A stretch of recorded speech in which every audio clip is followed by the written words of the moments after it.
que es la que he preparado para hoy, ¿vale? La he acabado in extremis, ¿vale? Justo antes de la clase. ¿Os ha podido llegar o no le ha dado tiempo a mandárosla? Bueno, en cualquier caso, si no la ha podido mandar, pues la clase os llegará, o sea, lo que es la clase, perdón, los ejercicios os llegarán ahora, ¿vale? Son unos ejercicios pues que he propuesto para seguir con el contenido de macroeconomía. Entonces, si os parece, pues vamos metiéndonos en el primer ejercicio, ¿no? A ver, tengo aquí la pizarrita, la vamos abriendo, me decís que sí, que ya la tenéis. Vale, probamos que la pizarra va correctamente. Ahí lo tenemos. Vale, pues veamos el primer ejercicio. Dice, suponga que aumenta la producción en términos reales de una empresa extranjera residente en España. Vale, entonces, lo primero que tenemos que tener en cuenta es qué quiere decir el concepto macroeconómico real contra nominal, ¿vale? ¿Qué es real y qué es nominal? Veréis, cuando hablamos de una cartera de producción, sabéis que lo nominal es, o sea, digamos el valor de algo es precio por cantidad, ¿vale? Y real, pues evidentemente también es precio por cantidad. Pero ¿qué ocurre?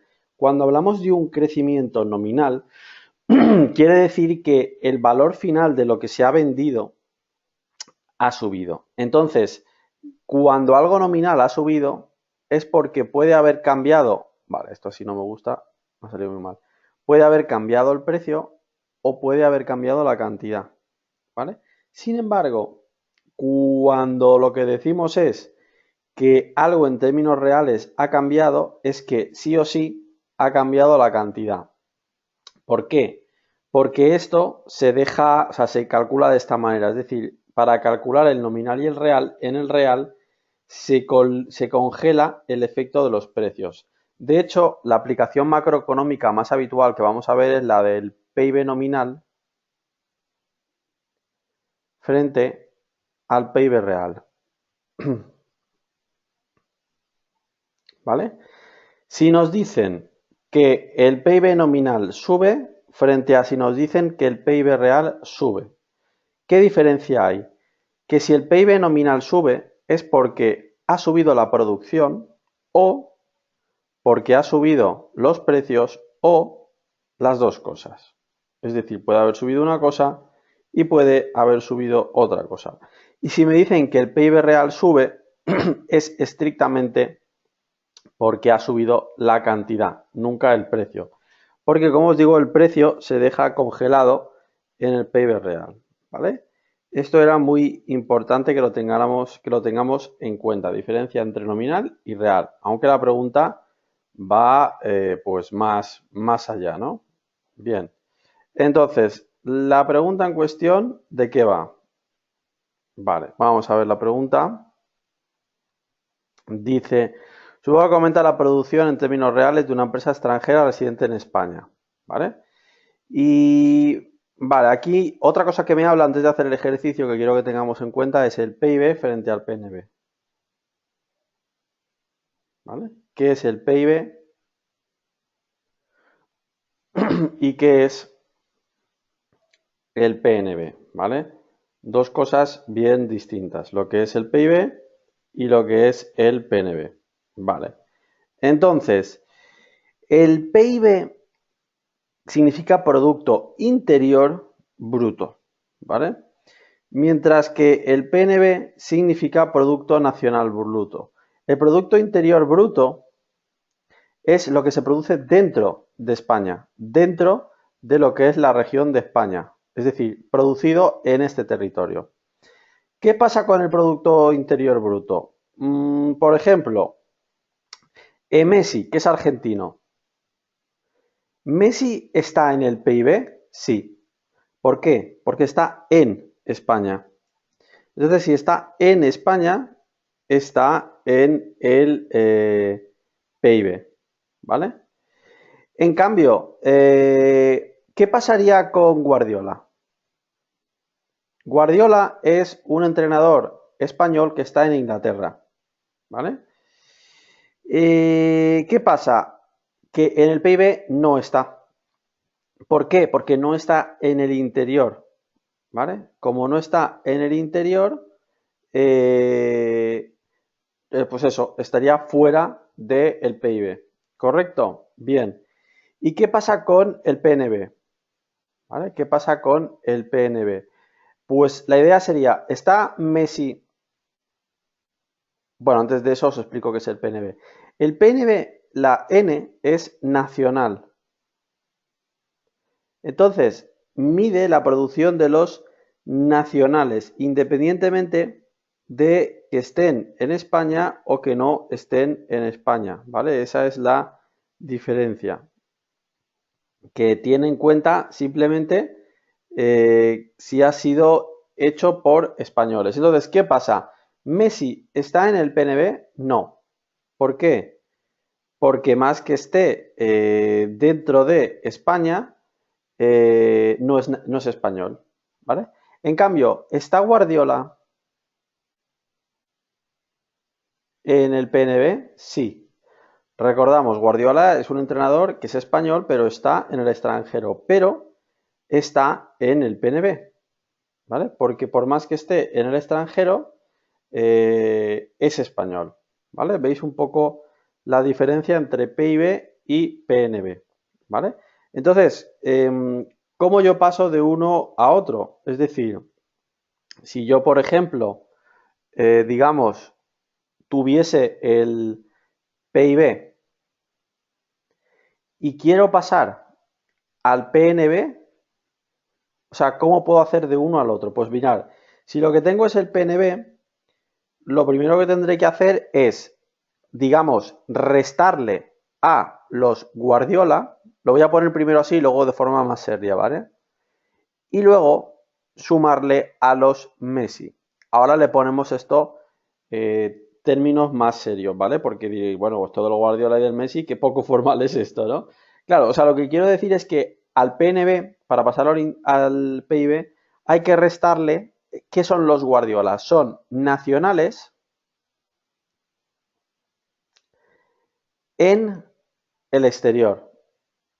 Eso hay que quitarlo. ¿Y qué hay que sumar? Hay que sumar extranjeros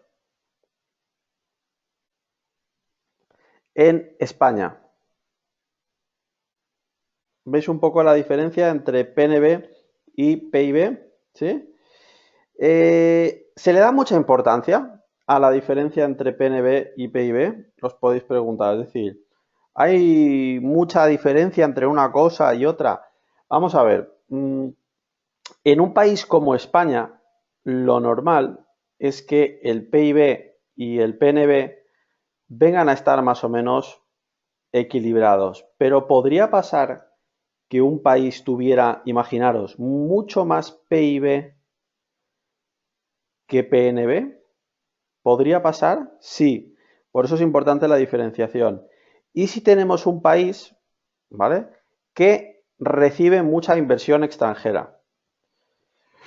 Por ejemplo, hoy en día China ya está invirtiendo en el exterior, pero hace años, digamos, en el boom de China, China recibía mucha inversión del exterior.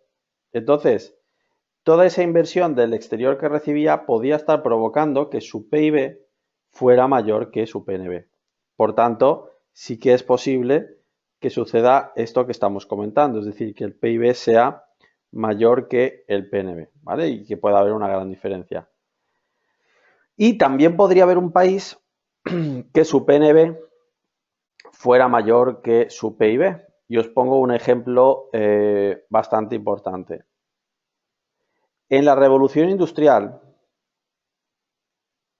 ¿vale? El Reino Unido se desarrolló mucho. ¿Y qué pasa con ese desarrollo del Reino Unido? Pues que comenzó a invertir en el exterior, ¿vale? ¿Qué ocurre? Que entonces el PNB era mucho más grande que el PIB, precisamente por esta razón. Es decir, como tu país está invirtiendo en el exterior, aumenta más tu PNB de lo que es tu PIB. ¿Sí? ¿Entendemos esta diferencia? Vale. Entonces, como os digo, el PIB es una cosa, el PNB es otra, hay que tener en cuenta la diferencia entre una cosa y otra cosa. Y ahora, sabiendo esta diferencia, pues quizás es el momento de acercarnos a ese problema que tenemos y analizarlo. Vale, volvemos a analizarlo. ¿Qué dice el problema? Dice, suponga que aumenta la producción en términos reales de una empresa extranjera residente en España. O sea, la producción en términos reales de una empresa extranjera residente en España. Vale, estos serían los Messi. O sea, aumenta el PIB de Messi. O sea, la producción de Messi. ¿Por qué digo Messi? Messi, ¿qué sería? Como una empresa extranjera residente en España. A ese es el ejemplo que nos estábamos refiriendo, ¿vale? Pues nos estamos refiriendo a eso precisamente. Es decir, una empresa extranjera que está en España cuando aumenta su producción es el caso de lo que os decía de Messi, ¿vale? Sin embargo, fijaros que dice en términos reales, ¿vale? Se está mezclando justo lo que os acabo de explicar ahora con lo que hemos visto un poquito antes de lo de real y nominal. ¿Qué quiere decir en términos reales? Vamos a ver, la producción de Messi es la cantidad que él trabaja por el precio de ese servicio. Pero si dice en términos reales, lo que significa que es que el aumento no se debe al precio, se debe a la cantidad, ¿vale? En el caso de Messi es un poco complicado de entender esto, porque dices, ¿cantidad de qué? Pero en el caso de una empresa que vende productos, lo que estaría pasando es que no es que venda más caro, sino que está vendiendo más cantidad de producto. Eso es lo que está sucediendo aquí, ¿vale? Entonces, dice, me preguntan, ¿aumentará el PIB a precios de mercado, el PNB a precios de mercado o ambos? O sea, la idea es que si esto afectará al PIB a precios de mercado o al PNB a precios de mercado. La respuesta es bastante fácil si hemos entendido bien todo el proceso de antes. Me gustaría que tratéis de pensarla vosotros y me la contestéis en el chat para saber si está habiendo esa comunicación, si me estoy explicando bien y demás. Contestadme por favor en el chat si pensáis que esto va a afectar al PIB o que va a afectar al PNB. ¿Vale? Lo de precios de mercado lo podemos ignorar porque los dos son a precios de mercado, o sea que esto nos da igual. ¿A cuál pensáis que afectará?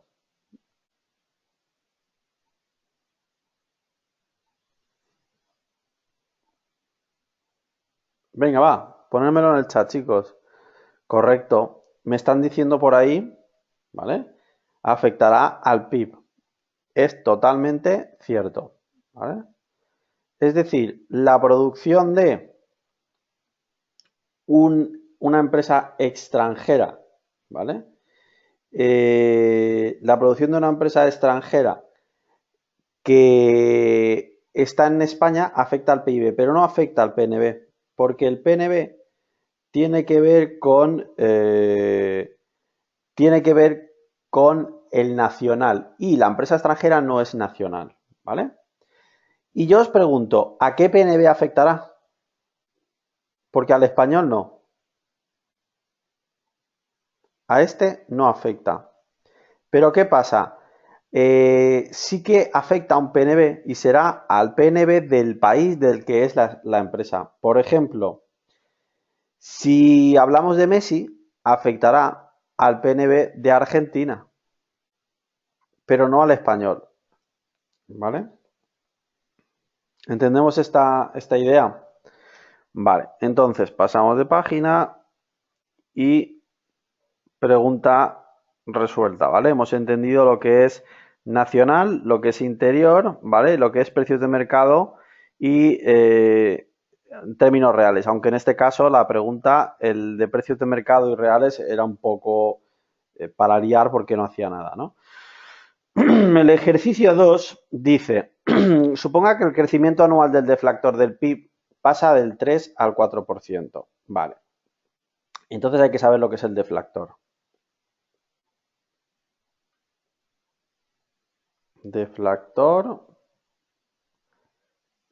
del PIB. Vale.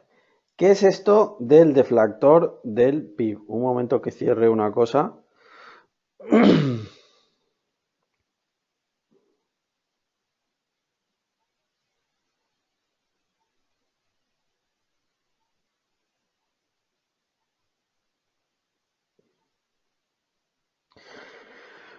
Vale, entonces, ¿qué es esto del deflactor del PIB?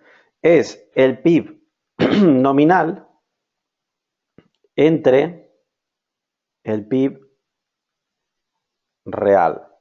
Vale, ¿y para qué sirve el deflactor del PIB? Es una forma de medir la inflación, ¿vale? Es una forma de medir la inflación.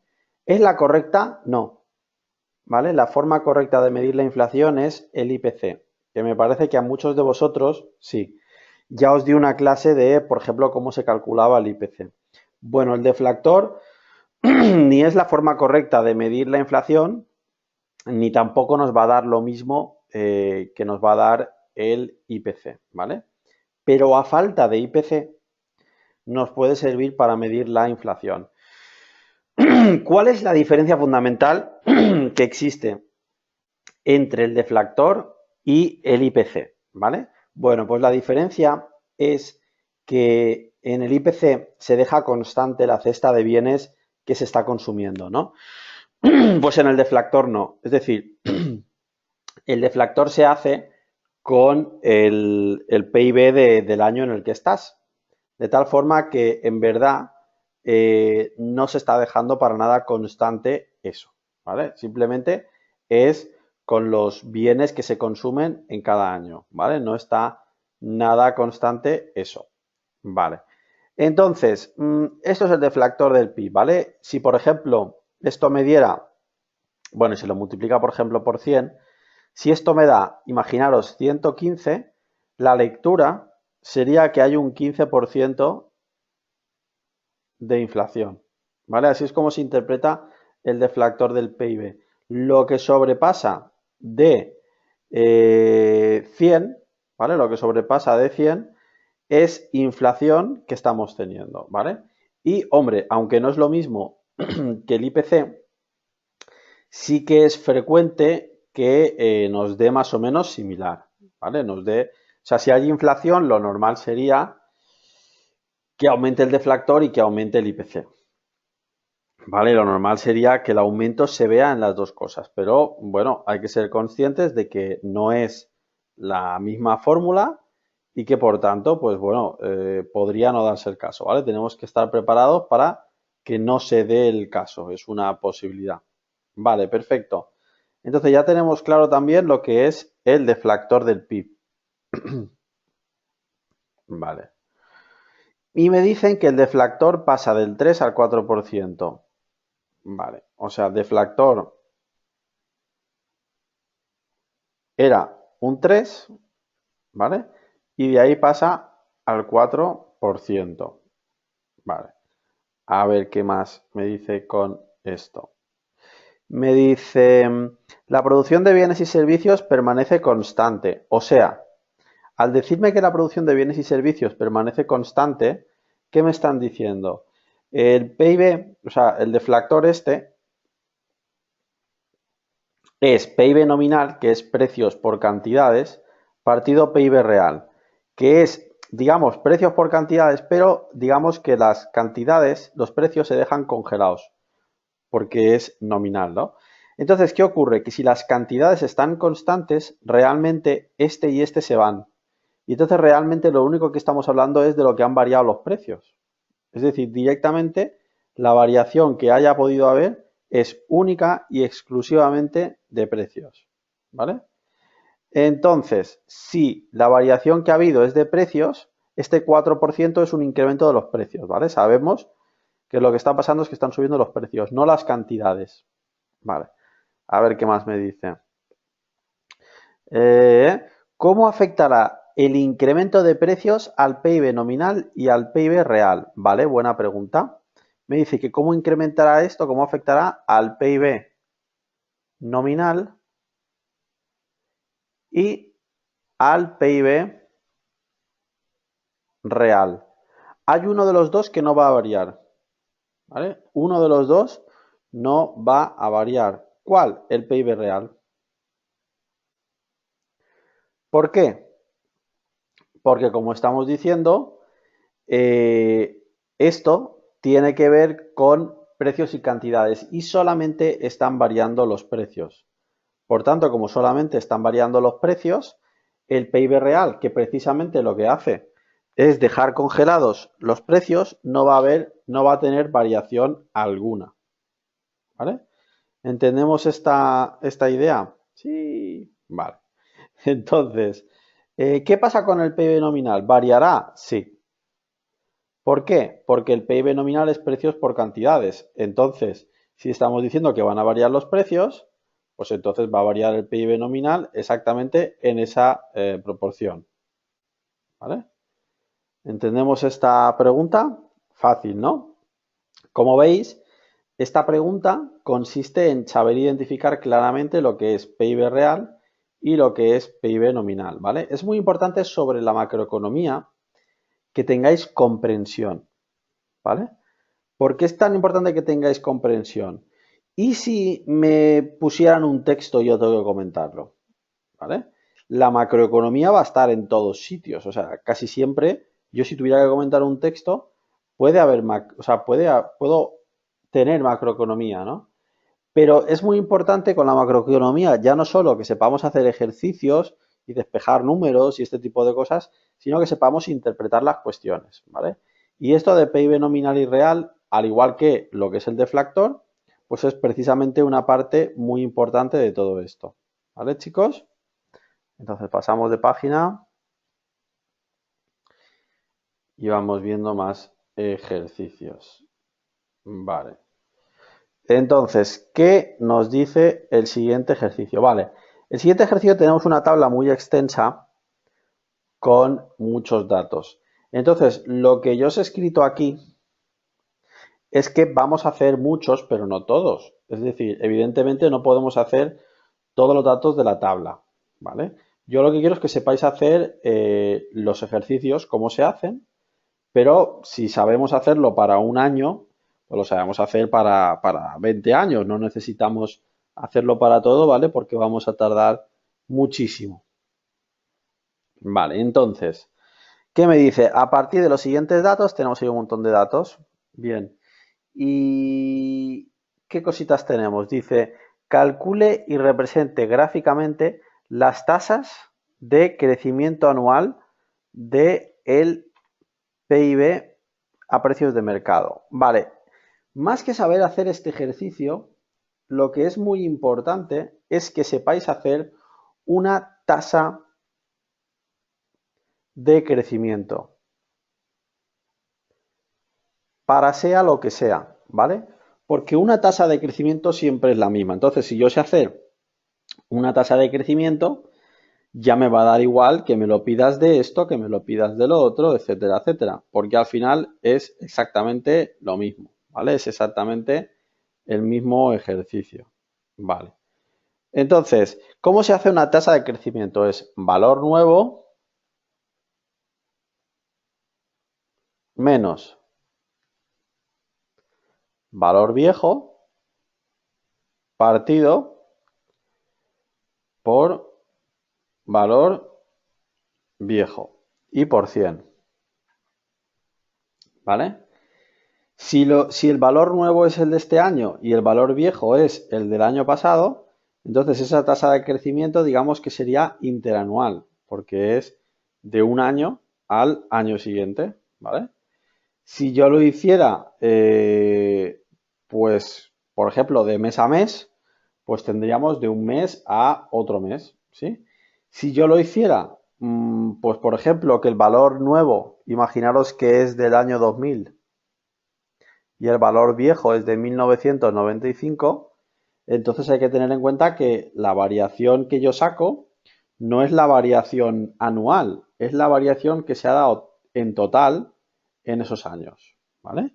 O sea, tendríamos que sumar el total de años y eso sería lo que hemos obtenido, ¿vale? Entonces, Me piden que calcule tasas de variación del PIB nominal a precios de mercado. Vamos a ver, precios de mercado y nominal es lo mismo, ¿vale? Son dos formas de expresar la misma cosa. Vamos a ver, el PIB a precios de mercado, lo primero que tenemos que saber es si lo tenemos. Este es a precios constante, este de aquí, ¿vale? Y aquí tenemos Producto Interior Bruto a precios de mercado, ¿vale? Precios corrientes y precios de mercado es lo mismo, son dos formas distintas de expresarlo, ¿vale? Es importante que tengáis en cuenta las distintas, digamos, nomenclaturas que existen de expresar lo mismo para que no haya dudas a este respecto. Bien, entonces, pues ¿cómo puedo hacer, por ejemplo, la tasa de variación entre el 96 y el 95? Lo primero que voy a hacer es copiarme los datos. ¿Vale? Vamos a copiar simplemente. A ver. Y me voy aquí a la izquierda. Vamos a copiar simplemente que en 1995 teníamos 437,788 y que en 1996 teníamos 464,252. Entonces vamos a calcular esa tasa de variación. El ejercicio podría haber sido así de sencillo o un poquito más complicado si no me hubieran dado el PIB a precios de mercado y yo me lo tengo que calcular con los ejercicios de antes. Pues sería otra posibilidad, no pasa nada. Vale, entonces, ¿cómo es la tasa de crecimiento? Pues tenemos el PIB del 96, ¿vale? Crecimiento con C, porque la Z no viene a cuenta. Tenemos 464,252 menos la del año anterior, ¿vale? Menos la del año anterior, que es 437,788, partido por la del año anterior, 437,788, ¿vale? Lo multiplicamos por 100. A veces se puede no multiplicar por 100 y no pasa nada, siempre y cuando nosotros tengamos claro lo que estamos haciendo. Si no lo multiplicamos por 100, pues yo tengo que saber que no está multiplicado por 100 y que entonces lo tengo que interpretar como tanto por 1. En plan que si me da 0,2, estamos hablando de un 20%. Simplemente eso. Vale. Entonces, vamos a ir. Tenemos 464,252 menos 437,788, tanto, dividido entre 437,788 da tanto por 100, un 6%, 6,04%. Esa ha sido la tasa de crecimiento, ¿vale? Lo mismo que yo os acabo de hacer el de este año, se podría hacer el de cualquier otro año. O sea, como veis la tabla es muy grande, se puede hacer la de cualquier año o también se puede hacer la de, por ejemplo, entre el 95 y el 2003. Se puede hacer. Lo único es que hay que tener en cuenta lo que estoy haciendo para interpretarlo adecuadamente, no interpretarlo erróneamente, ¿vale? Sabiendo lo que estoy haciendo, pues ya puedo aplicar una cosa, puedo aplicar otra cosa, etcétera, etcétera. Perfecto. Dice, comenta brevemente cómo ha evolucionado la producción real en nuestra economía en dicho periodo. Primero dicen a precio de mercado y luego la producción real. Vale, sobre esto quiero que tengáis en cuenta una cosa de teoría, ¿vale? Y es el comparar producción real y producción nominal. Vale. Entonces, imaginemos tiempo.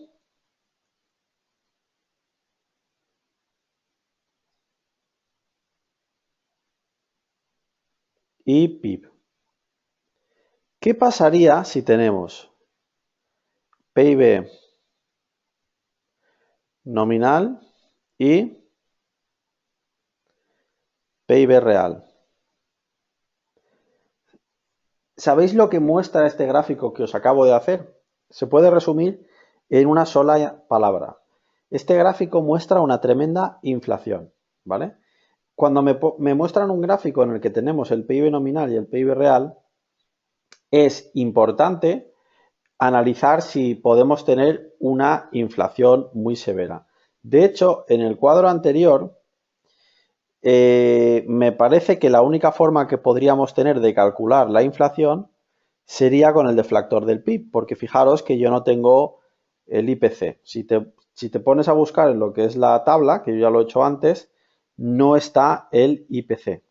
De tal forma que si yo quiero calcular la inflación, la única forma que tengo de hacerlo es analizar el deflactor del PIB. ¿Vale? No hay otra posibilidad. Entonces, si yo analizo ambas cosas, un poco lo que se refiere es ver las diferencias, cómo van marchando, ¿no? Y fijaos que, pues si analizo el punto final, el de precios de mercado está a 798 y el de precios constantes está a 585. Bueno, pues lo que se ve aquí es que existe una cierta inflación, ¿vale? Yo lo que puedo hacer para responder con precisión es decir cuál es el deflactor del PIB en el año 2004, ¿vale? Vamos a hacerlo. Vale. Vamos a hacer el deflactor en 2004. Entonces, para ello copiamos el nominal, que es 798,672, y el real, que es 585,877, ¿vale? Y planteamos pues el deflactor, que es 798,672 entre 585,877. Vale, cogemos la calculator. 798,672 entre, bueno, por 100, perdón, entre 585,877, tanto por 100. No, lo he multiplicado por 0,0 y entonces se me ha ido todo. 6, 7, 6, 7. Vale, entre 5,85 da tanto por 100, me da 136,32. Ese es el deflactor. ¿Qué significa ese deflactor? Significa que aproximadamente, porque realmente sabemos que no es el método adecuado, pero viene a significar que ha habido un 36,32% de ¿qué? De inflación, de acuerdo al método del deflactor del PIB, que partiendo de lo que la tabla nos ofrece, es lo mejor que tenemos. O sea, con esta tabla, lo mejor que tenemos para medir la inflación es el deflactor del PIB. ¿Vale? Recordar que el método más serio es el IPC, pero aquí no tenemos forma de calcular ese IPC. ¿Vale? ¿Correcto entonces esto, chicos? Bien. Por lo tanto, como os digo, si la inflación ha crecido un 36%, esto lo que nos dice es eso, que conforme va pasando el tiempo, va alejándose el PIB nominal, que incluye variación de precios, con el PIB real, que no incluye variación de precios, ¿vale? Y en consecuencia, pues eso, se va alejando, ¿vale? Perfecto. Vamos a ver la siguiente pregunta, que es la pregunta 2. ¿Qué me dice? Me dice, calcule y represente gráficamente la evolución de los precios durante el periodo tal, ¿vale? Todo el periodo. ¿Puede observarse algún cambio significativo en la tasa de inflación de la economía española en dicho periodo? Vale, vámonos otra vez para arriba. La forma que tendríamos de calcular la variación de los precios es calculando los distintos deflactores del PIB. Es decir, aquí tenemos un montón de años, ¿vale? Y aquí lo mismo. Y sería ir calculando todos los deflactores del PIB y ver en qué momento, pues digamos que se dispara, ¿no? Se dispara porque hay una pregunta que me dice que es si hay un momento concreto en el que observamos pues una evolución distinta, ¿no? Entonces, a priori, sin hacer el deflactor, ¿en qué momento observamos una variación a lo mejor más pronunciada? Vamos a ver. Creo que a ojo, hombre, igual en 2003, ¿no? A ver, 700. No, a ojo yo personalmente no lo veo claro. Es decir, que sin hacer todos los deflactores del PIB sería complicado ver en qué momento. Si acaso, pues hombre, igual lo podemos hacer en un momentito y lo analizamos esto con más fundamento, ¿no? Vale. ¿Sabéis lo que sería muy fácil? Abrir un Excel. Veréis. Como esto se queda grabado en la clase, luego lo podéis ver así fácilmente. Porque así vamos a ahorrar mucho tiempo. En lugar de hacerlo más, digamos, a mano, que va a ser muy largo, lo hacemos con Excel y ya está. Así nos permite hacerlo todo de golpe. En el examen, evidentemente, no tenéis Excel, pero tampoco os van a preguntar que hagáis tantos de golpe. Entonces, vamos allá. Copiamos esto.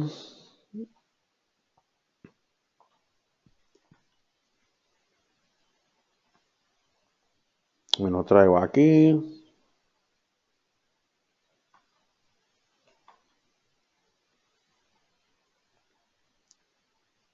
Y lo pegamos.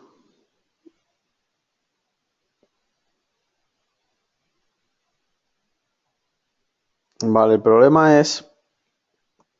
Ahí lo tenemos, lo del punto. Ya me imaginaba yo que íbamos a tener este problema, ¿no? Hay que quitar el punto porque si no se va a pensar esto que son decimales. Si no son decimales, es lo malo. Pero es mucho más rápido que si lo pretendemos hacer directamente con la calculadora, ¿no? O sea, nos vamos quitando los puntos. Vamos a ver. Luego tenemos este. Vale, luego tenemos este. Luego tenemos este. Bueno, lo ideal habría sido si se pudiera copiar sin puntos, ¿no? Pero no veo la forma. Vale. Luego tenemos este de aquí. Vale. Este de aquí. Y el último. Vale. Y ahora nos falta ahí poner el real. ¿Vale? Estos son los nominales. Vamos a poner los reales. Vale. Copiamos. Sería estupendo poder pegar sin puntos, pero yo creo que eso no se puede. Si lo pongo así, nada, lo mismo, viene con puntos. Entonces hay que ir quitándolos. ¿Vale?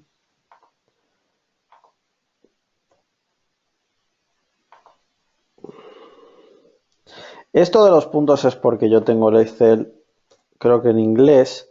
Entonces, no sé si sabéis, aprovecho para contaros una cosa.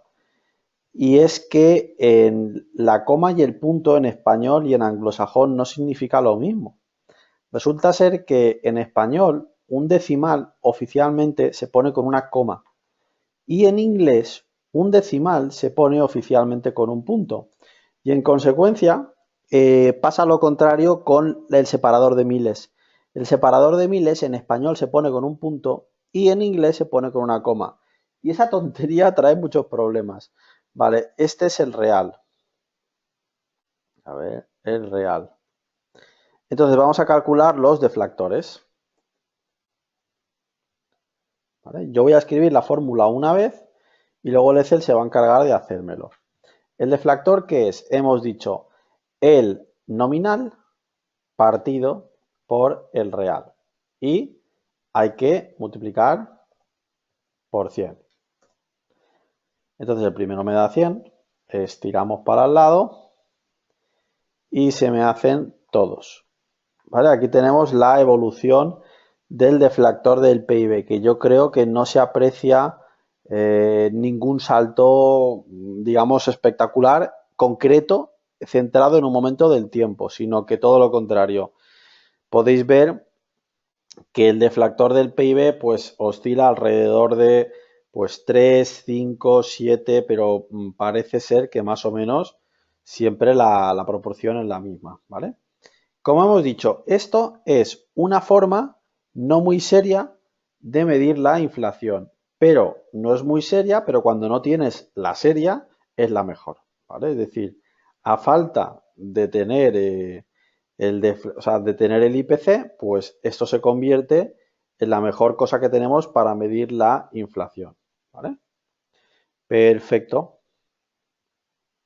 Entonces, con esto habríamos respondido a la pregunta número 2 y nos tocaría ver la pregunta número 3 que dice, calcula y representa el crecimiento anual de los componentes de la demanda interna. Vale, ¿pueden observarse diferencias en la evolución de los distintos componentes del gasto? Vale, en general, los componentes del gasto, este es un ejercicio práctico que se basa en esto, pero son, o sea, el PIB es importante que los conozcáis y que tengáis claro quién es quién, ¿vale? Es consumo más inversión más gasto público más exportaciones y menos importaciones, ¿vale? Hasta ahí estamos de acuerdo todos, chicos. Lo que pasa es que hay distintas formas de llamar a cada una de las cosas.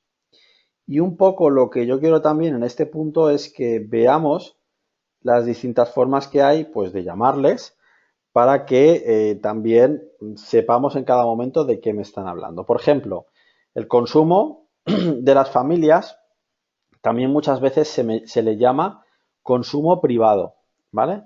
Y luego voy desagregando un poco. A veces, dentro del consumo se separa el consumo autónomo de la propensión marginal a consumir. ¿Qué es cada cosa? El consumo autónomo es porque muchas veces tengas o no tengas renta, tú vas a consumir algo. Y eso se llama el consumo autónomo, cuando tú tienes un nivel de consumo fijo independiente del nivel de renta, ¿vale? A eso nos referimos con consumo autónomo. Y la propensión marginal a consumir, que es esta, se refiere de qué forma cambiará tu consumo a medida que cambie tu renta, ¿vale? Son cosas distintas, ¿vale? Luego, la inversión, tenéis que saber, bueno, la inversión es la inversión, ¿vale? Tiene poco misterio, pero sí que es importante que sepáis que hay distintas formas a veces de denominarlo, ¿vale? Muchas veces os vais a encontrar con una terminología que dice formación bruta de capital fijo, ¿vale? ¿El capital fijo qué es, chicos? El capital fijo es, capital son bienes que tenemos para producir, pues formación bruta quiere decir que estamos construyendo de esos bienes para producir.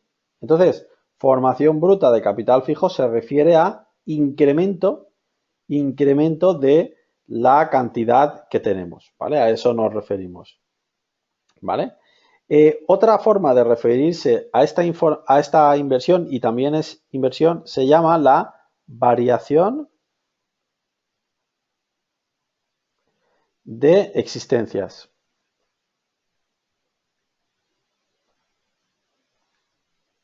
¿Vale? Variación de existencias es otra forma de referirse a la inversión. ¿Qué es la variación de existencias, chicos? Las existencias es lo que un local determinado vende. Supongamos que somos MediaMarkt y que queremos vender iPhones, ¿vale?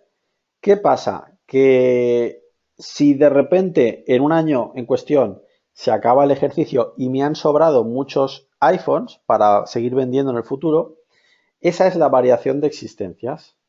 Y eso se va a meter en, digamos, inversión, como si fuera una inversión. ¿Vale? ¿Hasta ahí claro, chicos? Perfecto. ¿El gasto público qué es?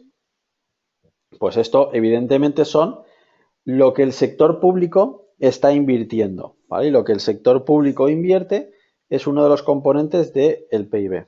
¿correcto? Y luego las exportaciones y las importaciones tenemos claro lo que es, ¿vale? Exportación es lo que vendemos nosotros, importación es lo que estamos comprando nosotros, ¿vale? Yo creo que cada uno de los componentes los tenemos claros. Entonces, en la tabla lo tenemos separado, ¿vale? Cada cosa. Mirad, el Producto Interior Bruto, que sería hacer esta suma, va a ir todo sumando menos las importaciones, ¿vale? Todo va a ir sumando excepto las importaciones. Entonces, ¿qué tendríamos? A ver, aquí no. Tendríamos el gasto en consumo final nacional. Esto, en consumo final nacional. Vale, y aquí lo separa. A ver, ¿qué me dice alguien? Me parece que tengo el micro encendido y no puedo apagarlo. Por si tú puedes apagarlo. Voy a verlo. Puedo apagar el de todos. Ya está. Ya está. Perfecto. Vale. Ya está hecho. Entonces, si alguien quiere hablar, no tenéis los micros. Este consumo final, yo digo, uy, ¿este cuál es? Me lo desagrega justo abajo. Es decir, me lo desagrega entre gasto final de los hogares, que este es el consumo privado. O sea, esto de aquí es el consumo privado. Y esto, gasto en consumo final de las administraciones públicas, ese es el gasto público, ¿vale? Porque dice de las administraciones públicas. Entonces, la primera pieza es la C de consumo y la segunda es la G de gasto, ¿vale? Más cosas. Formación bruta de capital. ¿Veis? Esto es la inversión. Esto de aquí de formación bruta de capital es la inversión. Pero me la desagrega en trozos, ¿no? Vamos a verlo. Tenemos la formación bruta de capital fijo en bienes de equipo, en construcción y otros productos. Vale. A nivel de lo que es esto, me da lo mismo. Todo es inversión, ¿vale? Lo único que me está diciendo es en qué se invierte.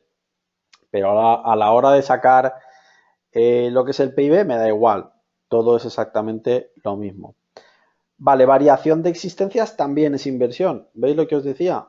Es un tipo de inversión que consiste en que me ha sobrado y con eso que me ha sobrado, pues puedo seguir vendiendo en el periodo siguiente. ¿Vale? Me da exactamente lo mismo.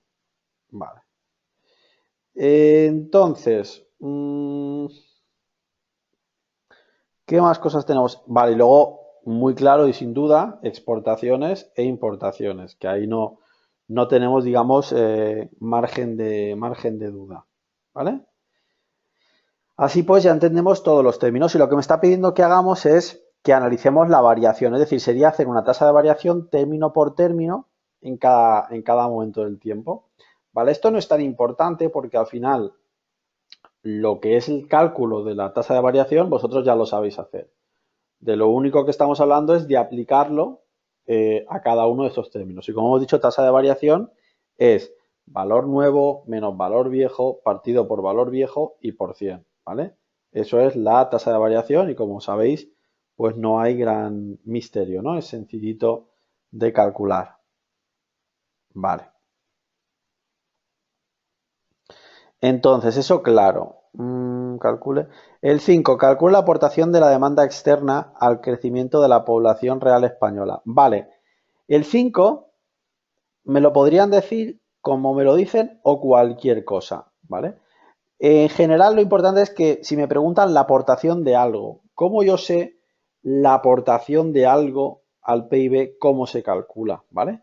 Cuando me digan la aportación, por ejemplo, aportación de la demanda exterior, ¿vale? Demanda exterior. La demanda exterior, chicos, se refiere a las exportaciones. Entonces, lo que hay que hacer es dividir las exportaciones entre el PIB, multiplicarlo por 100 y lo que me va a salir de aquí se refiere a qué porcentaje de nuestro PIB proviene de las exportaciones. Así de sencillo. O sea, lo que vamos a sacar es eso, el porcentaje de nuestro PIB que ha surgido de las exportaciones. Simplemente eso, ¿vale? Entonces, pero lo que quiero que veáis es que si bien aquí tenemos que calcular la aportación de la demanda exterior, equivalentemente podríamos calcular la aportación de cualquier cosa. Es decir, exactamente con esta misma forma de proceder podemos calcular cualquier aportación de cualquier cosa, ¿vale? Entonces lo vamos a calcular. Dadme un minisegundo que beba agua, que ya sabéis que como todo el rato estoy hablando, pues necesito hacer pequeñas pausas para beber, ¿vale? En un minuto máximo estoy aquí. Un segundito.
Vale, ya me tenéis aterrizando. A ver, me vuelvo a poner los cascos. Vale, ya estoy aquí. A ver qué he hecho yo con el boli. Aquí lo tengo. Entonces, la aportación me dicen de la demanda exterior al PIB. Hombre, aquí sería interesante eh, hacer la evolución también para ver el cambio que puede haber, ¿no? Por ejemplo, si cojo las exportaciones que están aquí, como estoy cogiendo las que van en términos nominales, lo tengo que mezclar con el PIB que va en términos nominales, ¿vale? Si lo mezclo con el otro, pues no me va a salir bien. A ver. Ahí está, tengo que quitar los puntos otra vez. Estamos en la misma cosa que me ha pasado hace un momento. A ver, me sobra este punto. Vale. Y lo que vamos a hacer es ver cómo va variando esto. ¿Qué pasará cuando la demanda exterior tenga más peso? Pues significará que eres un país en el que te dedicas proporcionalmente más a exportar. ¿Hay países con una demanda exterior muy alta respecto a su PIB? Sí, hay países, pues mira, tradicionalmente sabemos que China viene siendo un país que vive bastante de su nivel de exportaciones. Por tanto, tiene un peso muy importante de su demanda exterior. Vale. Creo que me he cargado el número. 18367. O de repente a este le falta una cifra. Sí, en el 2001 he roto el número. El del 2001 es este. Vale. Entonces, lo vuelvo a copiar. Copio. Y lo vuelvo a pegar.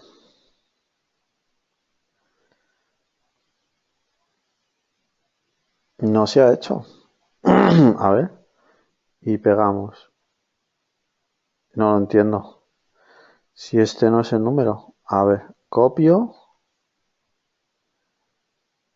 ¿Vale? Y lo pego aquí.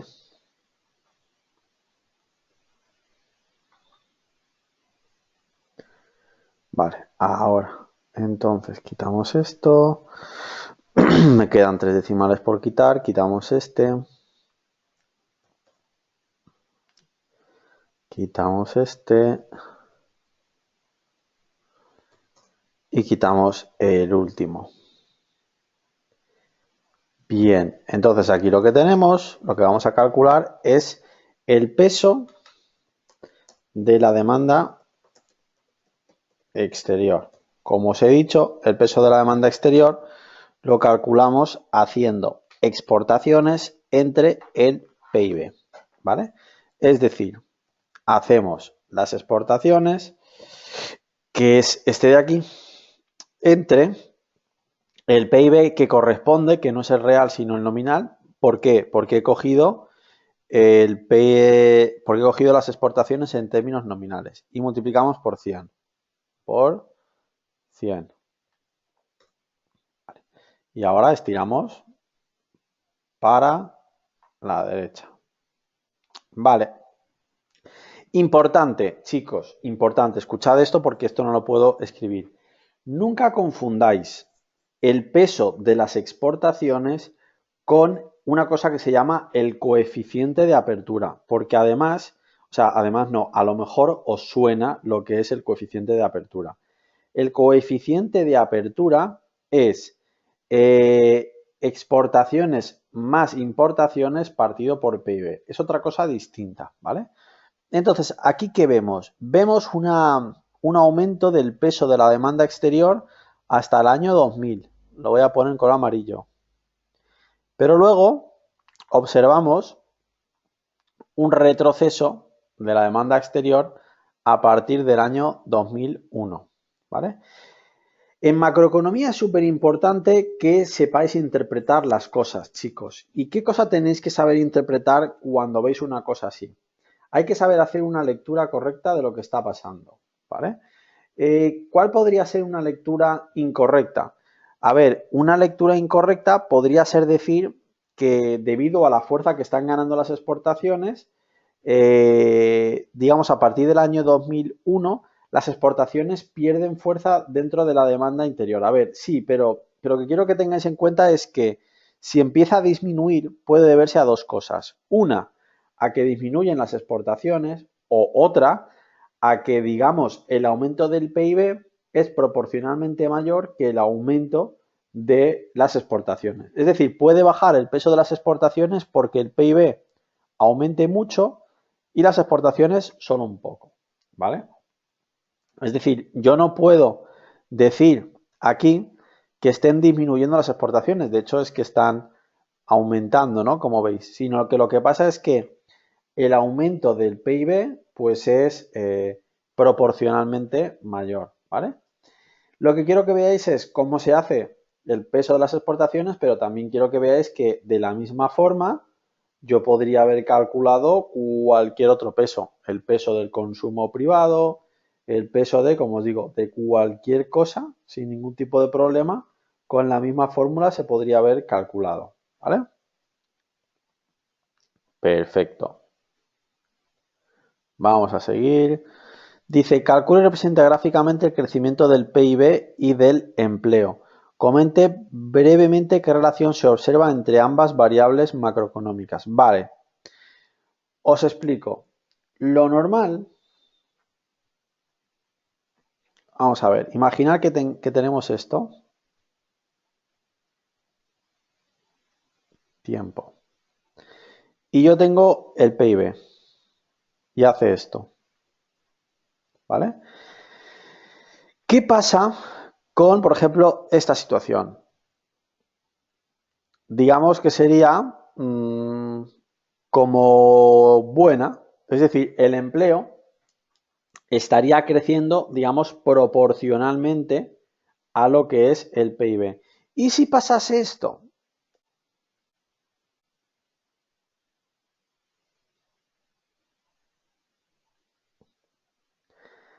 A ver, os pongo mala, pero mala depende de para quién, ¿vale? Aquí lo que está pasando es que el PIB está creciendo mucho, pero apenas está creciendo el empleo. Esto se debe a que debe de estar aumentando la productividad. A ver, sería mala desde la perspectiva de los trabajadores, pero lo normal es que siempre aumente más el PIB de lo que aumenta el empleo. De hecho, hay una expresión que tenéis que tener muy en cuenta, chicos, para, como os digo, imagínate que tengo que analizar un texto, pues cómo lo hago? Tenéis que saber una regla que suele ocurrir, por ejemplo, en la economía española, y es que normalmente el PIB español tiene que crecer más de un 2% para crear empleo. ¿Qué quiere decir esto? Que si, por ejemplo, me dijeran que la economía española va a crecer un 1,8%, sabemos que normalmente con un crecimiento de un 1,8% la economía española no crea empleo. ¿Por qué? Porque ese crecimiento normalmente viene dado por crecimiento de la productividad, ¿vale? O sea, sería un crecimiento que no estaría generando empleo, ¿vale? Entonces, cuando me dicen que represente la evolución del empleo y del PIB, un poco lo que queremos comprobar es esto. Es decir, queremos poner en un gráfico para ver cuándo aumenta el PIB, cuándo aumenta el empleo y queremos, pues digamos, encontrar si podría haber a lo mejor un momento en el cual el empleo sube mucho y el PIB no, o cosas de ese tipo, ¿no? Entonces, lo que podríamos hacer es coger el empleo. A ver, el empleo, ¿dónde está? Empleo, viene aquí abajo. Empleo, fijaros que no hay empleo nominal y empleo real, porque como hablamos del número de trabajadores, esa variable no entiende de esa dualidad nominal real, no tiene sentido, ¿no?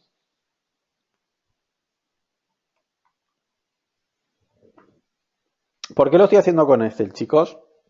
Porque, a ver, realmente este ejercicio, lo que es el dibujo, a mano, pues sería, no podríamos sacar conclusiones. Y yo digo, me parece interesante que lo hagamos, no porque yo crea que en el examen os pueden hacer un dibujo, pero sí que es muy probable que os den un dibujo hecho y que vosotros tengáis que saber interpretarlo, ¿vale?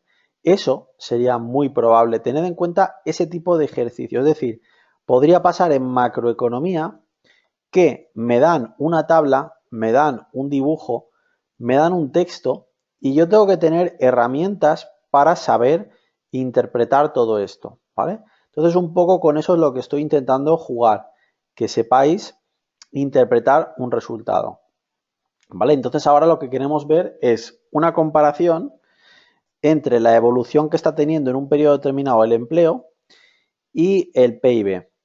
Existen modelos que vinculan claramente el empleo al PIB. O sea, sabemos que crecimientos de PIB por narices van a llevar a crecimientos del empleo. Pero dentro de esa realidad inamovible, otra cosa es la magnitud. Es decir, crecimiento del PIB puede llevar a un crecimiento del empleo, pero a lo mejor más o menos moderado.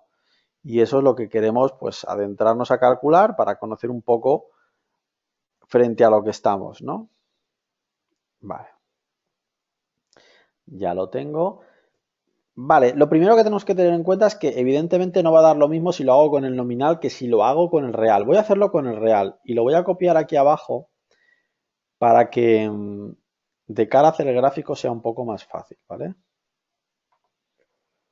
Voy a hacerlo con el real para dejar de lado el factor precios. Entonces, cogemos esto y le doy a insertar gráfico.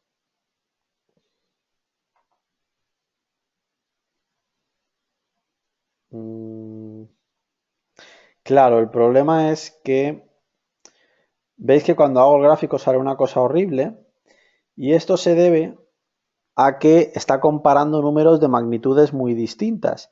Normalmente hay una opción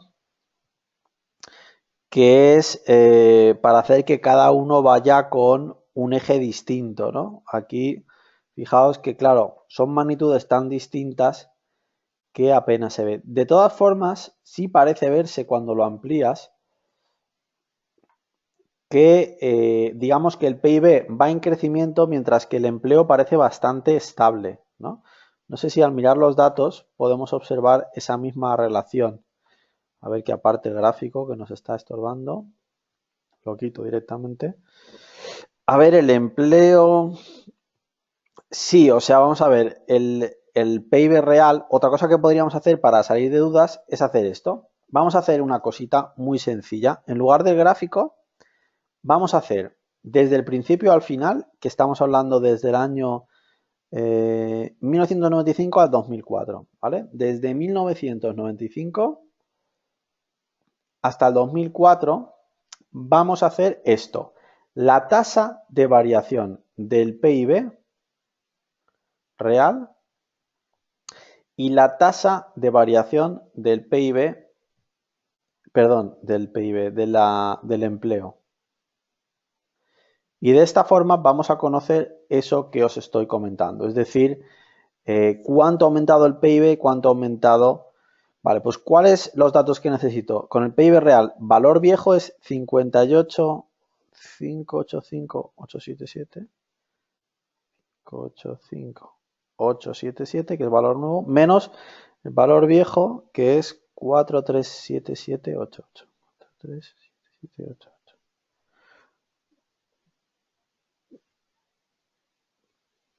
7788. Vale, y aquí abajo lo mismo.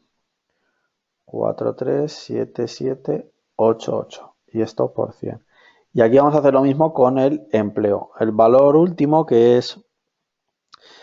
¿dónde está? En empleo aquí. Qué pequeñito, jolín. 16431. Lo voy a hacer sin decimales, ¿vale? Menos el valor viejo que es aquí 13025.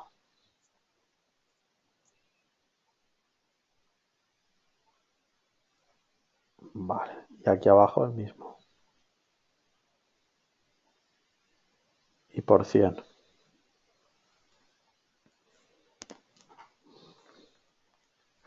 Entonces, 585.877 menos 437788 da tanto. Dividido entre 437788 da tanto. Por 100, tenemos que el PIB real ha crecido un 33,82%. Y el empleo, que ha crecido 16.431 menos 13025. Tanto, dividido entre 13025. No puede ser. A ver, me he equivocado en el cálculo, lo repito. 16431 menos 13025, tanto, dividido entre 13025. Vale, el empleo ha crecido un 26,14%. Vale, pues estamos en la tónica de lo que yo os explicaba en el gráfico. Es decir, sabíamos que un aumento del PIB iba a generar un aumento del empleo, pero también sabíamos que seguramente aumentaría más el PIB que el empleo. Y así ha sido. Es decir, tenemos exactamente eso, que ha aumentado más el PIB de lo que ha aumentado el empleo, pero es lo normal. Es decir, este tipo de situaciones es lo normal, por tanto no nos extraña. ¿Vale?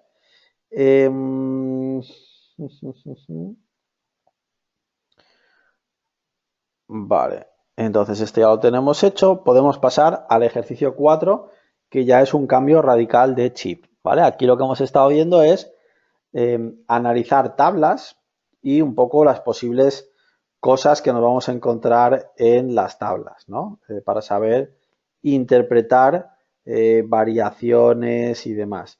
Y ahora nos venimos a los típicos ejercicios ya más de la ecuación del PIB, etcétera, etcétera, ¿no? vamos a ver un poco qué tipo de ejercicio tenemos aquí. Dice, pasamos de página.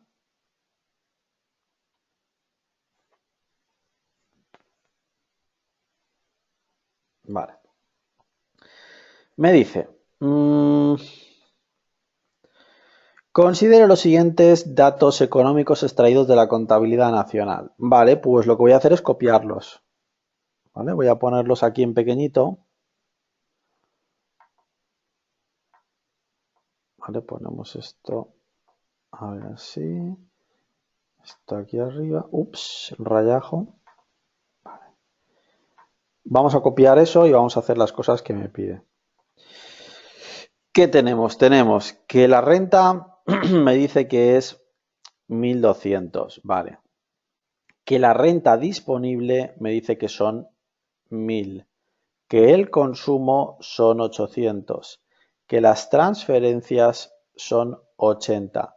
Que gasto público más transferencias menos impuestos son 100 y que exportaciones menos importaciones son menos 150. Negativo puede dar, no pasa nada, es una posibilidad.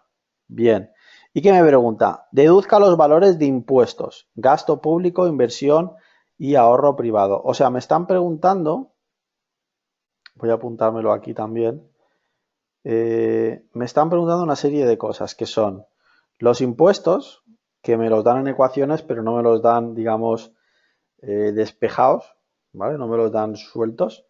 Necesito impuestos, necesito gasto público, necesito inversión y ahorro privado, ¿vale? El ahorro. Vale, pues vamos a jugar un poco con esto.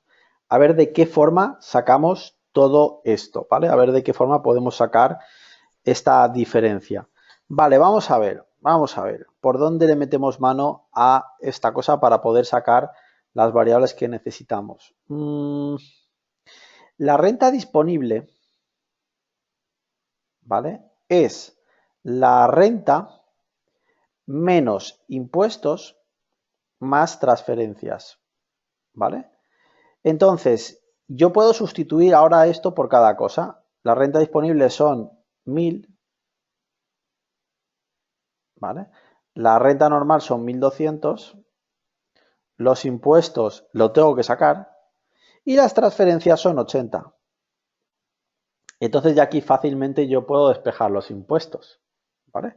Este pasa al otro lado restando y me quedará que tenemos 1.000 menos 80, o sea, 920 es igual a, voy a poner esto más pequeñito, 920 es igual a 1.200 menos los impuestos. O sea, que los impuestos son 1.200 menos 920. O sea, que los impuestos son menos 920, 280. Ya los tengo. Los impuestos son 280. La siguiente cosa que me preguntan es el gasto público y es muy fácil de sacar. ¿Por qué? Porque de esta ecuación de aquí, si yo ya sé que los impuestos son 280, digo que el gasto público, que es lo que quiero sacar, más las transferencias, que ya las tengo, que son 80, ¿vale? Menos los impuestos, que son 280, tiene que dar 100, ¿vale? Esto es porque gasto menos 200 es igual a 100, entonces paso despejando y me queda que el gasto es 300. Ya lo tengo. El gasto público son 300, ¿vale? Luego la inversión. ¿Cómo puedo sacar la inversión? Pues me da que igual la puedo sacar de aquí, de que la renta es igual a consumo más gasto público más inversión más exportaciones menos importaciones. Lo tengo todo menos la inversión. Entonces, si empiezo a sustituir, al final me va a salir la inversión. Es decir, la renta, 1.200. El consumo, 800. El gasto, ¿dónde está? 300. La inversión es la incógnita que hay que sacar. Y exportaciones menos importaciones son 150. Entonces hay que despejar la inversión. Cojo la calculadora, al 1200 le resto el 800, le resto el 300 y le resto el 150. Ah, ojo, cuidado, porque el 150 va restando y yo lo he puesto sumando aquí. Entonces, no, ¿vale? Hay que restarlo. Quito esto, ¿vale? Y lo restamos, correcto. Vale. Por tanto, al despejar lo paso con el signo contrario. 250 me queda de inversión. ¿Veis un poco la idea, chicos? ¿Sí? Por tanto, ya hemos hecho todo esto que me pedían aquí. A ver si lo hemos hecho todo. Ahorro privado. Sí. Una cosa, esto que me dan aquí, esto es lo que hay aquí, ¿cómo se interpreta, chicos? Esto es déficit exterior. ¿Por qué? Porque al ser negativo es porque las exportaciones son menores que las importaciones, ¿vale? Eso se llama déficit exterior. Y no hay que confundirlo con esto que hay aquí. Esto es déficit público. Déficit público. Y esto es déficit exterior.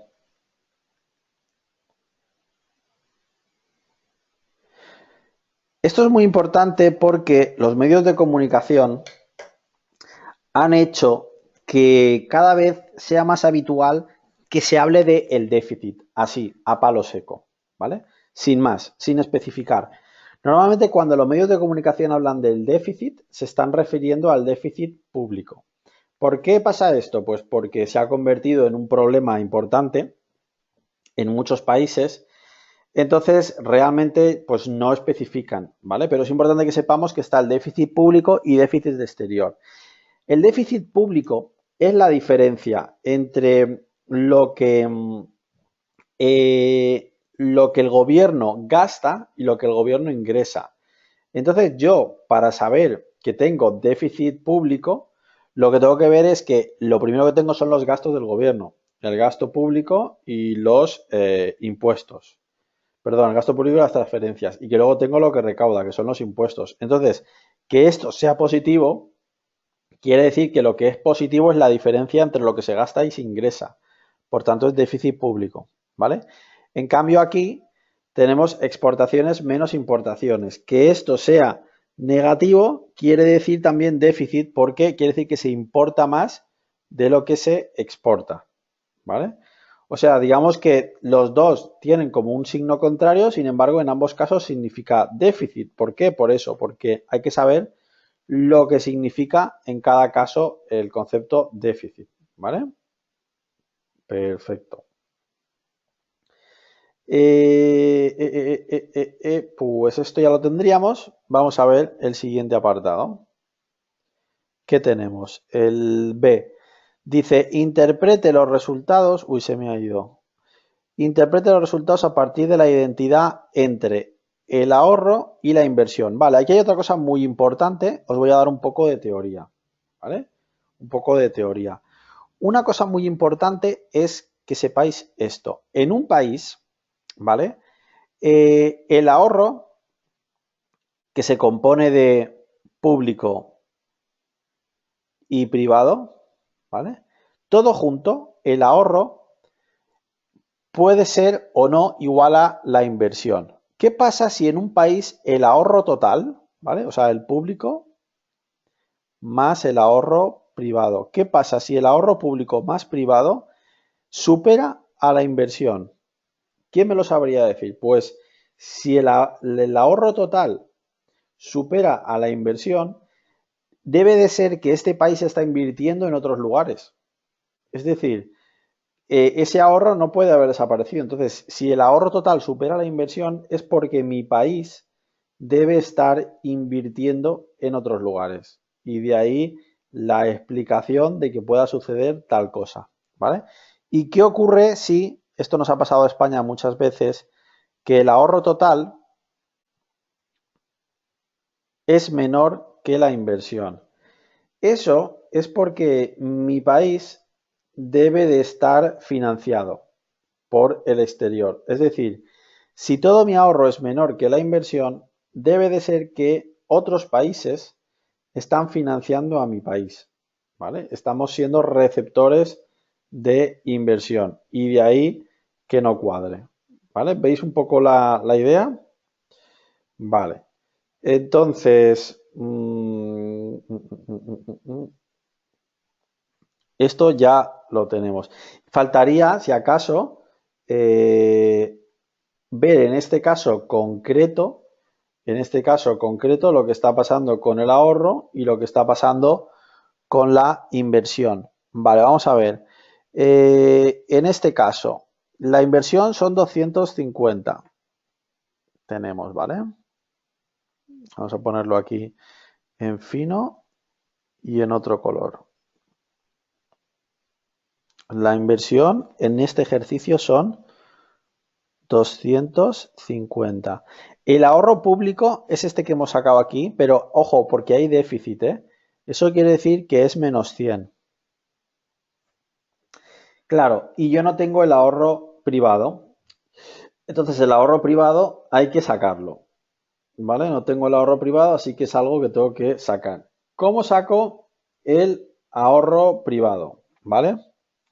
El ahorro privado lo puedo sacar haciendo la renta disponible menos el consumo privado. Si yo a la renta disponible le quito el consumo privado, lo que me queda es el ahorro privado. Es decir, la renta disponible que son 1200, no, 1000, perdón, le resto el consumo que son 800. O sea que el ahorro privado son 200. Aquí son 200. Por tanto, si tú sumas esto da 100. El ahorro al final son 100. ¿Quién me sabe decir qué está pasando? Es decir, yo tengo un país que tiene un ahorro de 100 y tiene una inversión de 250. ¿Qué está pasando, chicos? Me lo ponéis en el chat. O sea, ¿qué pensáis que está pudiendo pasar para que esto cuadre si el ahorro es de 100, pero la inversión es de 250? ¿Quién me lo sabe decir, chicos? ¿Qué significado tiene eso? Venga, escribírmelo, mojaros ahí. ¿No se escucha bien? ¿No? ¿No se me oye bien? ¿Qué tal me escucháis, gente? ¿Me decís que bien? ¿Se corta? Ah, pues voy a cambiar de sitio. Darme un segundo. Voy a acercarme a la conexión. Venga, me decís que se traba, voy a la conexión, ¿vale? A ver.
Vale, chicos, decidme si me escucháis ahora perfecto o si tengo que reiniciar el router. Ahora me escucháis perfecto, ¿verdad?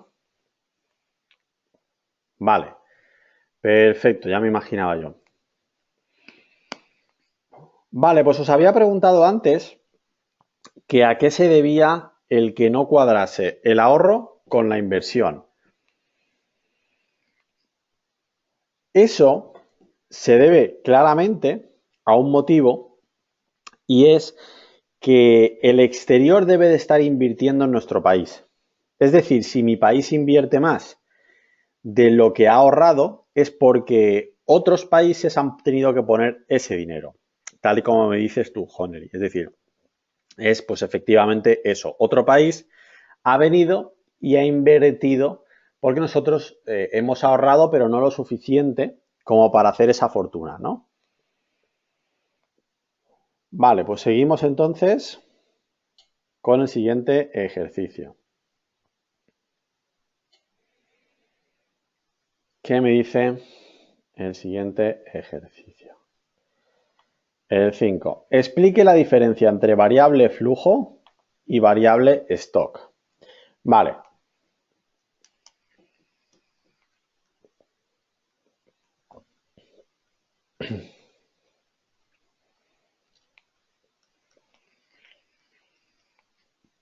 Os digo, una variable flujo es una variable que mide algo en términos de variación.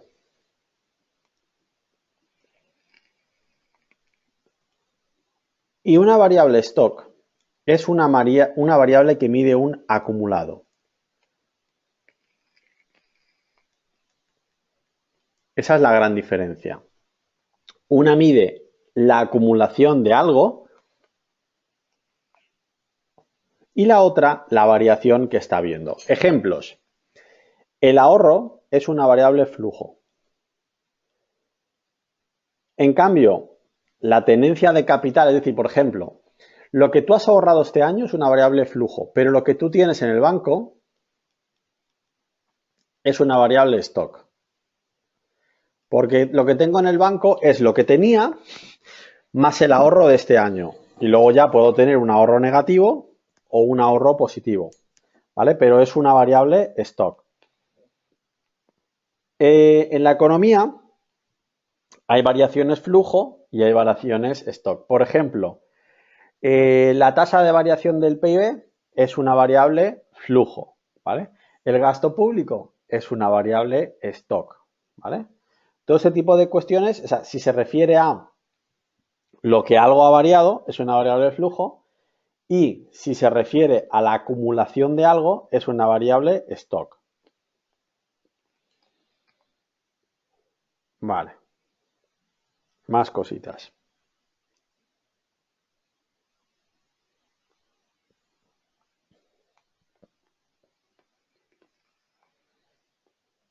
Este me dice, vamos a ver. Dice, en una economía cerrada, sin sector público, importante que tengamos en cuenta esas dos cosas para que no nos volvamos locos analizando ahora el ejercicio, ¿no? Entonces vamos a tomar nota de esos dos datos. O sea,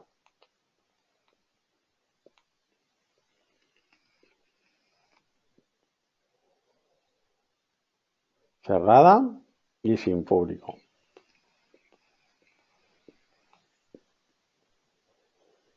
Vale. Ahora me dan una serie de datos. Voy a copiarlos, ¿vale? Los datos que me están diciendo. Ponemos esto así en pequeñito. A ver, me lo traigo por aquí. Entonces, ¿qué tengo? Que la inversión es 200. ¿Veis que esa inversión tiene una barrita aquí encima? ¿Qué significa eso? Significa inversión fija, inversión autónoma. Cuando las variables tienen una barrita encima, quiere decir que es una variable que no depende de otras. Por ejemplo, que no depende de la renta, que es la típica cosa que nos afecta a la inversión. Pues esta no depende de la renta, ¿vale? Es una inversión autónoma. Vale. ¿Qué más tenemos? Un consumo autónomo que son 25. Este consumo autónomo es un consumo que, igualmente que decíamos antes, no depende, ¿vale? No depende del nivel de renta. Simplemente es un consumo que está fijo, ¿vale? La propensión marginal a consumir, que es 0,75. Esa propensión marginal a consumir significa que si la renta aumenta en 100, el consumo aumentará en 75, ¿vale? Porque tenemos ahí 0,75, pues es eso. Es decir, ¿qué proporción va a aumentar la renta cuando aumenta qué proporción va a aumentar el consumo cuando aumenta la renta? Dice, se produce un incremento de la inversión de 50, o sea, que el incremento de la inversión es 50, quiere decir que la nueva inversión será 250. Le ponemos una coma para indicar que es la nueva, ¿vale? Entonces, me dice, analice, explicando el mecanismo de transmisión, el efecto de este incremento sobre la producción y renta de equilibrio. ¿Cuál será? Vale, perfecto. Entonces, vamos a ver. Vamos a ver, ¿cómo se hace esto? Nosotros tenemos que saber que el PIB es consumo más inversión y luego que vendría más gasto público, más exportaciones y más importaciones. Pero en este caso no hay gasto público porque es sin sector público y tampoco hay exportaciones ni importaciones porque es una economía cerrada. Por tanto, el PIB, o sea, la renta, es solamente lo que tenemos ahí. Es decir, solamente consumo más inversión, ¿vale? Entonces, ¿cómo era el PIB inicial? ¿Vale? El PIB inicial, bueno, una cosita que podemos hacer es desagregar lo que es el consumo, ¿vale? El consumo es consumo autónomo más la propensión a marginal por consumir por la renta, ¿vale? Es decir, en este caso tenemos que el consumo es el consumo autónomo, que son 25 solo, lo he copiado bien. Sí. Más, uy, vale, 25 más la propensión a consumir, que es 0,75 por la renta. Entonces, esto lo puedo sustituir así, 25 más 0,75 por la renta, ¿vale? Y luego la inversión inicialmente eran 200. Perfecto, esto es la inversión. Entonces, el tema es que si yo despejo la renta, este pasa allí restando y me queda I menos 0,75 por I es igual a 25 más 200, ¿vale? O sea que 0,25I es igual a 225 y por tanto la I es 1 partido 0,25 por 225, ¿vale? Esto que acabo de sacar aquí es muy importante. Se llama el multiplicador.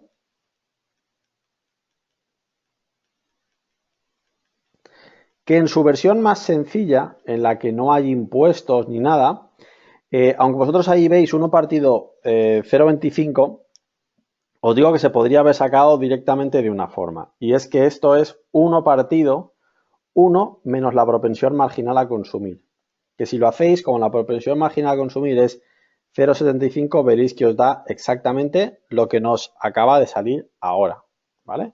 Entonces, si yo hago esta operación, me saldrá 1000.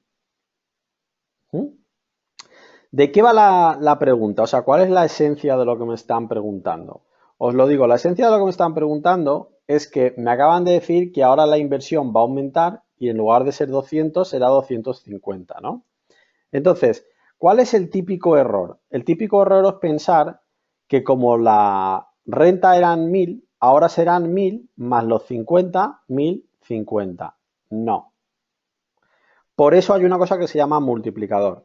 ¿Qué es lo que hace ese multiplicador? Que si se inyecta una cantidad de dinero en la economía, como ha pasado aquí con que hemos inyectado una cantidad de 50, el efecto final se puede calcular de dos formas. Una es el multiplicador por el incremento de la inversión. Es decir, que el aumento de la renta será el multiplicador, que es 1 partido por 0,25, o 4, porque si lo hacéis con la calculadora, pues veréis que al final me da 4, multiplicado por el aumento de la inversión, que han sido 50. O sea, que el aumento de la renta será 200. ¿Vale? Es decir, que yo sé que la nueva renta serán 1.200. Otra forma de hacerlo es repetirlo todo. ¿A qué me refiero con eso? En lugar de hacer este proceso, que es un poquito más elegante, coger desde aquí y aquí poner 250. Y ya os digo yo que me va a salir lo mismo. Aquí tendrías 250, aquí tendrías 275 y al final cuando hicieras la operación te saldría exactamente lo mismo. Pero es un poquito más elegante si yo voy por la vía del multiplicador, ¿vale? Porque estoy demostrando que tengo un poco más de conocimiento, ¿vale? Perfecto. Entonces, ¿qué más cosas me preguntaba esto? ¿Cuál será el nuevo valor de equilibrio? Vale, ya tenemos la renta, pero hay otra pregunta que es del ahorro privado, ¿vale? Entonces, aquí, ¿qué podemos hacer? Calcular el ahorro inicial y el ahorro privado. Para eso necesito sacar, yo ya tengo I0, que es 1000, I1, que es 1200. Entonces, ¿qué necesito? Necesito el consumo inicial. ¿Cómo lo hago? ¿Veis esta ecuación? Pues aquí mismo tenéis que meter en la renta, tenéis que meter 1000. Cojo la calculadora y hago 25 más 0,75 por 1000, o sea, 750. 775. Y luego lo mismo aquí. Es decir, hago 25 más 0,75 por lo que ahora es la renta, que son 1200. Vale, me da 925. ¿Vale? A partir de ahí podemos sacar el ahorro inicial y el ahorro final. Es decir, ¿cómo es el ahorro inicial?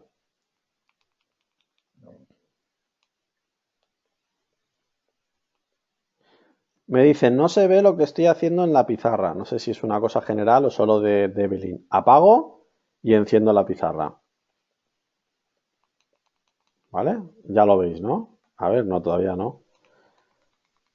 Vale, ya lo he puesto. Lo acabo de reiniciar, ¿vale? Si pasa algo más de eso, me lo decís. Ya se ve la pizarra, ¿no? Entonces, el ahorro es la renta de ahora, que son 1000, menos el consumo, 775. ¿No veis la pizarra? A ver, la vuelvo a reiniciar. ¿Ya sí? Vale. Entonces, esto me dará 225. Es el ahorro inicial. Vale. Y el ahorro final es la renta menos el consumo que estamos teniendo en ese momento. Cogemos la calculadora. 1200 menos 925. 275. ¿Vale? Veis que al final el ahorro ha aumentado. ¿Vale? ¿Veis este sencillo ejemplo con ahorro privado, con inversión, con consumo, pero lo que no tenemos en este ejemplo es ni sector público ni sector exterior. Y una de las cosas más importantes que hemos visto es el multiplicador. ¿Vale? El multiplicador es un modelo muy útil que lo que me dice es Perdonad. El multiplicador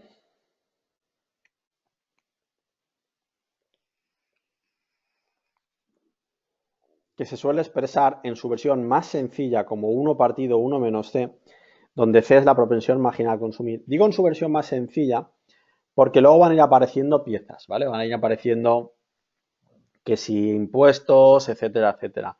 Bueno, pues ese multiplicador me dice cuál será el incremento de la renta dado un incremento de alguna de las piezas fijas, como por ejemplo de la inversión. En concreto, el incremento de la renta será el multiplicador por el que haya sido el incremento de la inversión. Así de sencillo. Es decir, yo hago ese producto y me sale cuál es el aumento final de la renta, en este caso. ¿Vale? ¿Entendéis el proceso, no? Entonces, muchas veces, cuando en un ejercicio de estos de macroeconomía te dan una situación inicial, te proponen un cambio y quieren que saques el nuevo equilibrio, muchas veces tú puedes hacerlo todo de golpe o utilizar el multiplicador. Entonces, evidentemente, lo más elegante es que emplees el multiplicador, ¿vale? Pero para eso hay que tener claro, pues, lo que es, cómo se usa y demás. Alguien se puede estar preguntando, si yo tuviera que explicar el multiplicador en el mundo real, ¿qué carayos es? O sea, esto del multiplicador, ¿a qué se debe, no? ¿De dónde sale en el mundo real? Pues os explico. El multiplicador es porque la economía, imaginaos que tiene Paco, tiene Juan, tiene Manolo, ¿no? Y esta gente, entre ellos, sabemos que realizan intercambios. Es decir, entre estos individuos, pues hay intercambios comerciales, ¿no? Bien, el tema es que si yo de repente hago que, por ejemplo, aquí aumente en 1000, ¿vale? La economía no solamente aumenta en 1000. Esa es la esencia del multiplicador. El aumento va a ir mucho más allá de los 1000 que inicialmente están aumentando, ¿vale? ¿Por qué? Porque tenemos, por un lado, estos 1000, pero luego, de los 1000 que, por ejemplo, tú le das a Paco, a lo mejor se gasta 800 en el bar de Juan. Y a lo mejor, a su vez, luego Juan se gasta más dinero en el de Manolo, de los 800 a lo mejor 600. El dinero comienza a dar vueltas y luego a su vez, otra vez, a Manolo le llega el dinero que se vuelve a gastar proporcionalmente una parte. Es decir, ese dinero va dando vueltas. Ese es el multiplicador del gasto público. Es decir, de qué forma ese dinero inicialmente metido en la economía va a ir pasando de unos a otros. ¿Vale? Entendemos lo que quiere decir el modelo del multiplicador, ¿vale? Y la forma de calcularlo sería la que os he dicho. 1 partido 1 menos c es una forma muy sencilla de calcular el multiplicador del PIB. ¿Vale, chicos? Entonces, este ejercicio ya lo tenemos. Vamos a ver el siguiente. Vale, el 3, que me dice, en una economía descrita por los siguientes datos, y ahí me dan el consumo, la inversión, dice, suponga que se produce un incremento de la preferencia por el ahorro de las economías domésticas de 0,05. Vale. Vamos a copiarnos los datos, lo primero. Vale, paso de página. Minimizo. Vamos a ver, esto lo ponemos así para arriba. Entonces me están diciendo que el consumo son 100 más 0,8 por la renta y que la inversión son 80. Vale. Dice, supongo que se produce un incremento de la preferencia por el ahorro de las economías domésticas de 0,05. Vale. Hay una cosa que es la propensión marginal a ahorrar. La propensión marginal a ahorrar es 1 menos la propensión marginal a consumir. ¿A qué me refiero esto? Que si se da un incremento del ahorro de 0,05, eso quiere decir Vale, me están diciendo que el sonido no se corresponde con lo que estoy diciendo. Lo que estoy diciendo. A ver, si se ha puesto el audio a alguien encendido. Persona que llama 02. Silenciar a esta persona. ¿Me estáis oyendo bien, chicos? ¿Me veis o tengo que reiniciar el router? Me decís que va con retraso. Es que el problema es que si reinicio el router queda muy poca clase. Vale, vamos a hacer una cosa. Vamos a intentar acabarla porque para el tiempo que queda, reiniciar el router creo que no merece la pena, ¿vale? Porque vamos a perder ahí 3 minutos o 4. Entonces, vale, pero supongo que va con retraso, pero al final sale, ¿no? Es decir, voy a reiniciar otra vez la pantalla porque ya os digo, es cosa yo creo de reiniciar el router, pero no compensa mucho en el tiempo. De todas formas, lo voy a mover. Vale, voy a tocar un momento el router, muy rápido.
Vale, chicos, he reiniciado. Ahora debería de funcionar correctamente todo. ¿Me confirmáis que ya me estáis escuchando? De nuevo. Vale, perfecto. Si es que a veces el router se queda como enganchado y reiniciándolo se suele solucionar. Vale, pues ¿qué os estaba diciendo? Que si se ha producido un aumento de la propensión a ahorrar de 0,05, eso es porque se ha producido una disminución de la propensión a consumir de 0,05. Es decir, la propensión a consumir antes era 0,8, pues ahora será, a ver, ahora será 0,75. ¿Vale? Dice, realice el efecto de este aumento sobre el nivel de producción y el nivel de renta de equilibrio.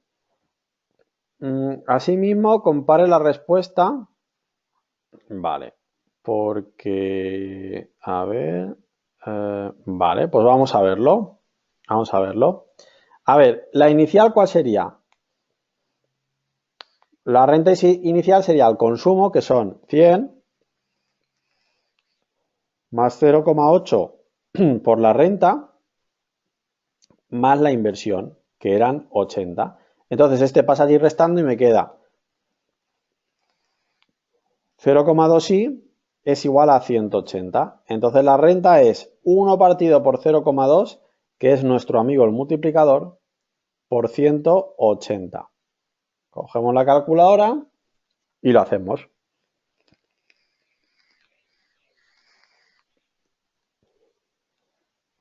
900. Vale. ¿Y cuál es la nueva? La nueva es, se puede hacer de dos formas. Multiplicando, digamos, el nuevo multiplicador, que es, digamos, 1 partido 1 menos 0,75 por el 180, que es la constante fija de la que no ha cambiado nada. Esta es una forma. Me va a dar el resultado correcto. La otra es poner aquí 0,75 y repetirlo todo de golpe. Pero me va a dar igual. Es decir, esto es 1 partido 0,15 por 100, a ver, 0,15 no lo he hecho mal, 0,25 por 180 y me daría 180 entre 0,25. 720, es decir, el aumento de la propensión a ahorrar y en consecuencia la disminución de la propensión a consumir ha acabado disminuyendo la renta en, pues eso, en 180. O sea, ha caído la renta en 180, que es la diferencia entre la renta que teníamos antes y la renta que tenemos ahora, ¿vale? Por tanto, aquí hemos visto una versión inicial del multiplicador que seguiremos viendo y que se irá complicando porque luego van a ir apareciendo nuevas variables que se suman al multiplicador. Es decir, aquí hemos visto un multiplicador que solamente incluye la propensión a consumir, pero veremos más adelante pues que aquí aparecen los impuestos, la proporción a invertir, etcétera, etcétera. Es decir, este multiplicador se va a ir complicando pues poco a poco a medida que hagamos ejercicios.